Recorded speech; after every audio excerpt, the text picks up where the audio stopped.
Évangile de Jésus-Christ selon saint Jean.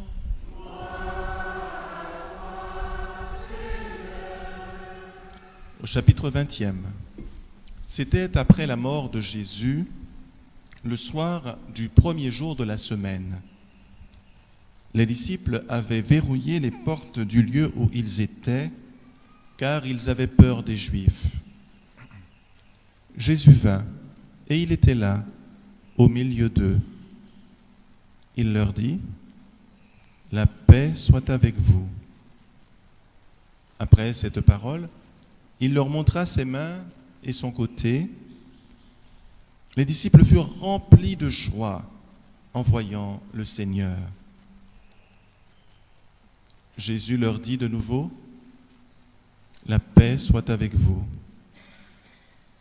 De même que le Père m'a envoyé, moi aussi, je vous envoie. Ayant ainsi parlé, il répandit sur eux son souffle et il leur dit, « Recevez l'Esprit Saint. Tout homme à qui vous remettrez ses péchés, ils lui seront remis. Tout homme à qui vous maintiendrez ses péchés, ils lui seront maintenus. » Or, l'un des 12, Thomas, dont le nom signifie jumeau, n'était pas avec eux quand Jésus était venu. Les autres disciples lui disaient, « Nous avons vu le Seigneur. » Mais il leur déclara, « Si je ne vois pas dans ses mains la marque des clous, si je ne mets pas mon doigt à l'endroit des clous, si je ne mets pas la main dans son côté, non, je ne croirai pas. » 8 jours plus tard, les disciples se trouvaient de nouveau réunis dans la maison et Thomas était avec eux. Jésus vient, alors que les portes étaient verrouillées, et il était là, au milieu d'eux. Il dit, « La paix soit avec vous. » Puis il dit à Thomas, « Avance ton doigt ici et vois mes mains.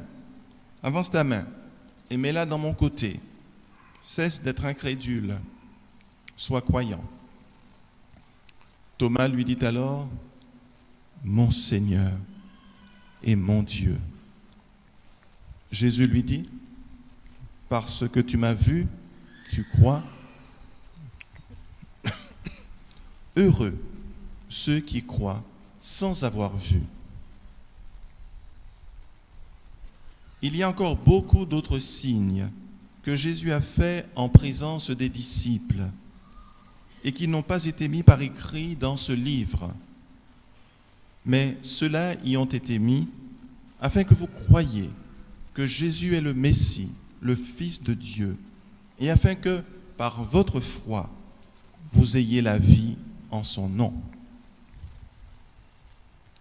Acclamons la parole de Dieu.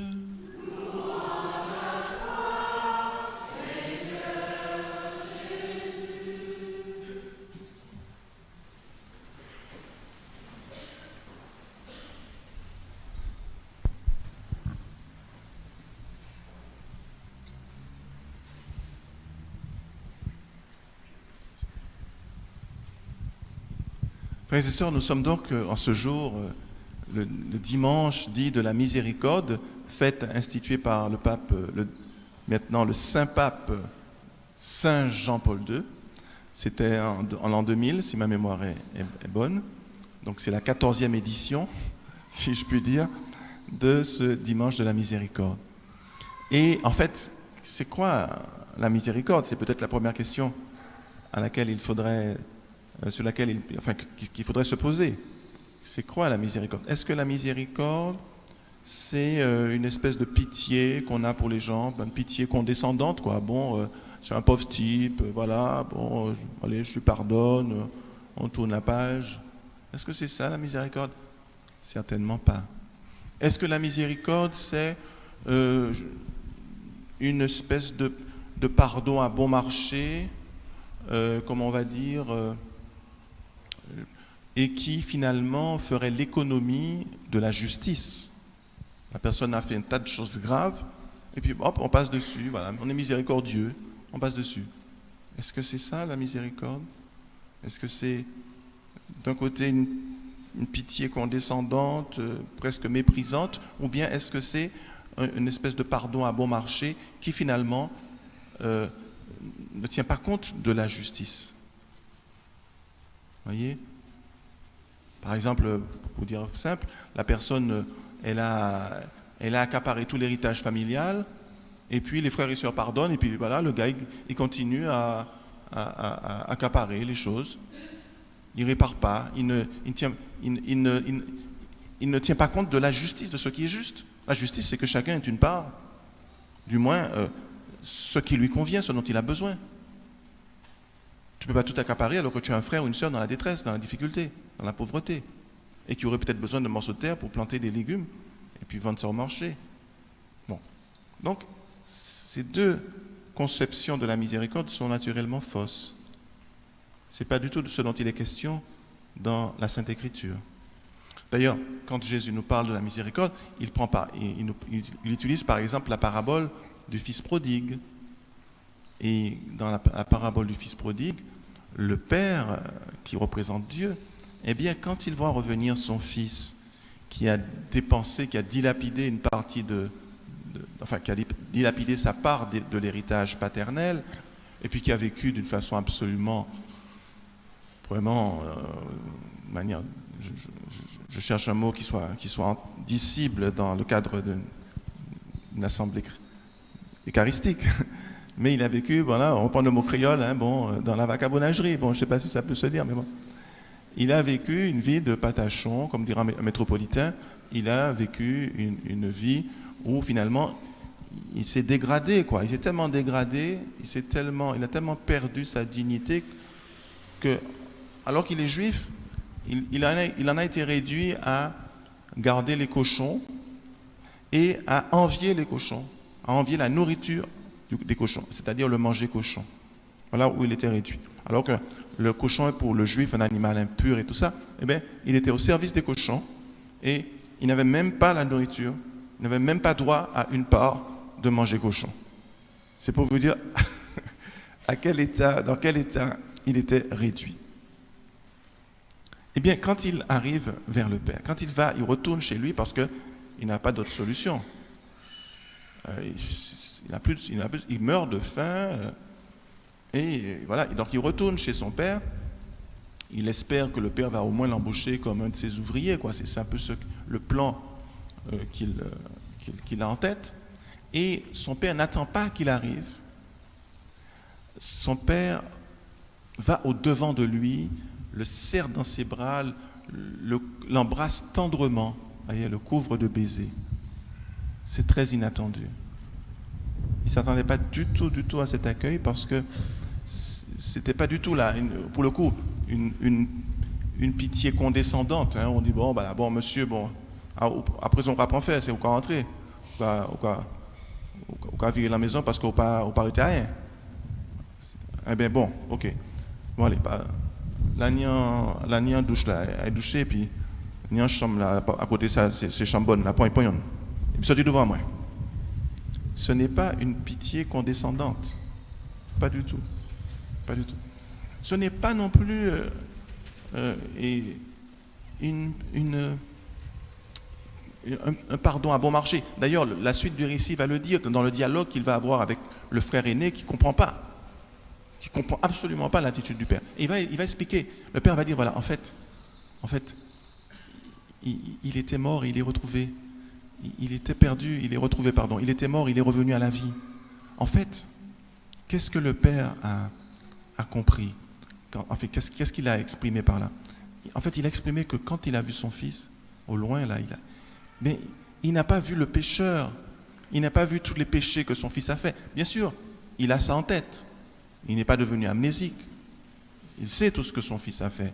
Mais il a su regarder au-delà du péché de son fils et voir en lui, précisément, reconnaître en lui sa dignité de fils. Pour le Père, sa dignité, la dignité de son Fils est inaliénable. Elle ne peut pas se perdre, quel que soit ce qu'il pourrait faire, quelle que soit l'épaisseur de son péché, la quantité de ses péchés.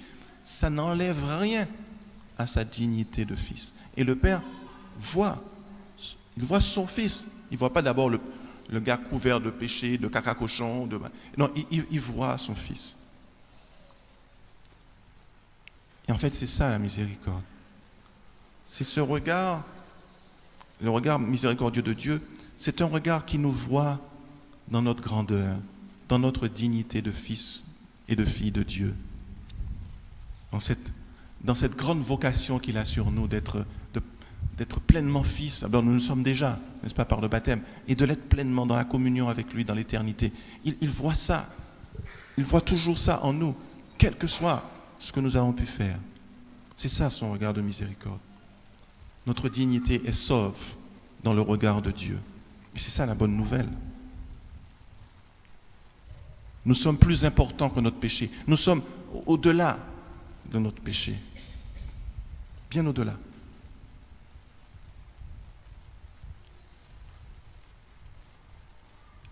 Et finalement, on peut dire que lorsque nous sommes bénéficiaires de la miséricorde, il y a quelque chose c'est quelque chose qui nous transforme.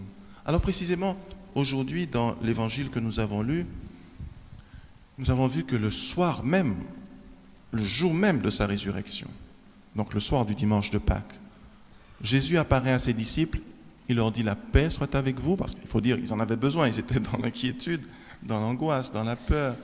Ils avaient verrouillé les portes, ils avaient constitué un petit bunker là où ils étaient, pour éviter que les gardes des grands prêtres ne viennent aussi les arrêter en tant que disciples de celui qui avait été crucifié. Ils avaient peur de subir le même sort. Et donc Jésus leur dit « La paix soit avec vous ». Et la seconde parole, immédiatement après, il souffle sur eux d'abord et leur dit « Recevez l'Esprit Saint. Les péchés à qui vous les remettrez seront remis. » Vous voyez, ce sont ces premières paroles de ressuscité au groupe des apôtres réunis, ce soir-là au Cénacle. Alors, recevez l'Esprit Saint. Alors, j'ai oublié d'ajouter une phrase. Comme le Père m'a envoyé. Alors, on traduit là de même que. Je préfère le comme parce que c'est le mot grec, katos. Comme le Père m'a envoyé, moi aussi je vous envoie. Alors, recevez l'Esprit Saint. Comme le Père m'a envoyé, moi aussi je vous envoie. Les péchés à qui vous les remettrez seront remis, ceux à qui vous les retiendrez seront retenus. Autrement dit, en fin de compte, c'est la mission que le Père a confiée à Jésus, qui est de répandre la miséricorde sur tout homme. Eh bien, c'est cette mission-là qui se continue dans le ministère apostolique. Il institue ce soir-là le sacrement de la miséricorde. C'est pour ça que Jésus est venu, pour nous remettre nos péchés, pour nous libérer de nos péchés, pour nous faire miséricorde, pour nous manifester la miséricorde du Père, pour répandre la miséricorde du Père sur nous. C'est ça l'essentiel de sa mission, et c'est cette mission-là qu'il confie à ses apôtres le soir même de sa résurrection. C'est donc l'essentiel. Et donc ce sacrement, qu'on appelle sacrement de pardon, sacrement de confession, sacrement de pénitence, mais qu'on devrait surtout appeler sacrement de la miséricorde. Parce que ce sacrement-là n'est absolument pas une espèce de jugement juridique où le pécheur viendrait, voilà, tout penaud, et puis angoissé. Non, c'est vraiment une étreinte. C'est vraiment le Père qui te prend dans ses bras, comme le Père de la parabole du Fils prodigue prend son Fils dans ses bras et l'embrasse tendrement. C'est ça le sacrement de réconciliation. C'est se jeter dans les bras du Père qui voit au-delà de notre péché et qui nous rétablit dans notre dignité de fils et de filles de Dieu. Donc on redevient pleinement, on retrouve pleinement cette dignité que le péché nous avait fait perdre, suite au sacrement de réconciliation. C'est vraiment un sacrement extraordinaire, un sacrement de miséricorde. Alors, précisément, dans ce sacrement, il y a des aspects. On dit, bon, il faut bien regretter ses péchés, c'est la contrition. Mais il y a aussi un aspect que souvent on oublie, c'est la réparation. Ça veut dire que, par exemple, pour reprendre le cas de tout à l'heure, j'ai accaparé tout l'héritage parental, j'ai interdit à mes frères et sœurs d'approcher ne serait-ce qu'à 10 mètres du terrain familial, sous peine de recevoir des coups de coutelas. Eh bien, si je réalise mon péché et que j'accueille cette miséricorde divine pleinement, automatiquement, il va y avoir du changement dans ma vie. Automatiquement, je vais réparer le mal que j'ai fait. Automatiquement, je vais avoir une attitude vraiment différente avec mes frères et sœurs et leur dire, voilà, c'est vrai, j'ai été injuste envers vous, j'ai été malhonnête, j'ai tout accaparé, mais rassemblons-nous et faisons un partage équitable. Un partage équitable, ça ne veut pas dire un truc arithmétique, mais ça veut dire, par exemple, celui-là est plus dans le besoin, il aura peut-être plus, on va lui laisser la maison paternelle, il n'a pas d'endroit où loger. Il est sous un loyer, bon, ça prend 70% de son salaire. Bon, ben, on va lui laisser la maison familiale, avec un petit morceau de terrain qui est dessus, bon, qui est à côté. Bon, celui-là, on va lui donner tel morceau, celui-là, il est dans l'agriculture, donc on va lui donner peut-être plus par là, où ça pousse mieux. On ne va pas lui donner la partie rocailleuse, il ne peut pas planter des bananes dans la partie rocailleuse. On va lui donner la partie où la terre est plus fertile. Donc c'est ça aussi la justice. Donner à chacun, c'est vrai, ce dont il a besoin, ce qu'il lui faut pour vivre. Dans la mesure voilà, de ses possibilités, disons en fonction évidemment de l'héritage qu'on a, bien sûr. Donc voilà, il y a forcément un des signes que la personne a accueilli la miséricorde, c'est que la justice se manifeste. Vous voyez, la justice intervient. En fait, la miséricorde contient la justice. Elle ne remplace pas la justice. Ce n'est pas à côté de la justice en disant, voilà, il y a un côté les justes, des gens qui sont justes, voilà, il y a des choses. Et puis la miséricorde, voilà. C'est vrai qu'il est écrit que la miséricorde, quelque part, elle se moque de la justice, mais elle l'intègre. Elle l'intègre. Il n'est pas possible que je sois bénéficiaire de la miséricorde et que ça ne se voit pas. Et qu'il n'y ait pas, que je ne devienne pas plus juste.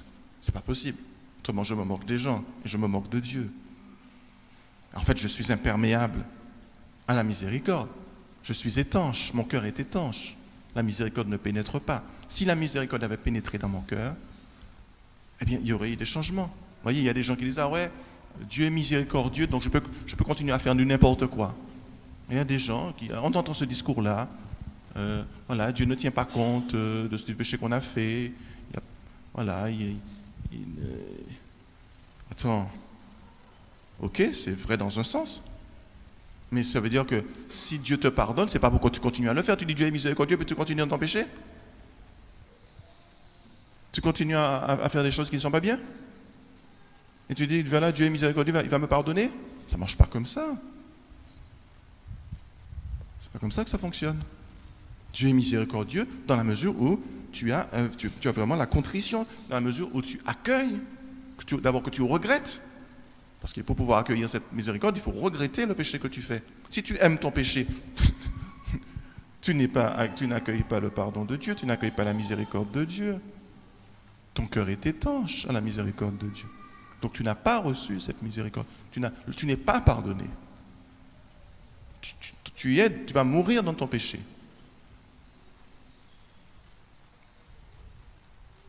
Dieu est miséricordieux dans la mesure, et c'est vrai, il est miséricordieux, mais il faut accueillir cette miséricorde. Il faut regretter son péché, et une fois qu'on a regretté son péché, et on s'est laissé envahir, submergé par cette miséricorde, automatiquement, on va devenir des hommes et des femmes justes.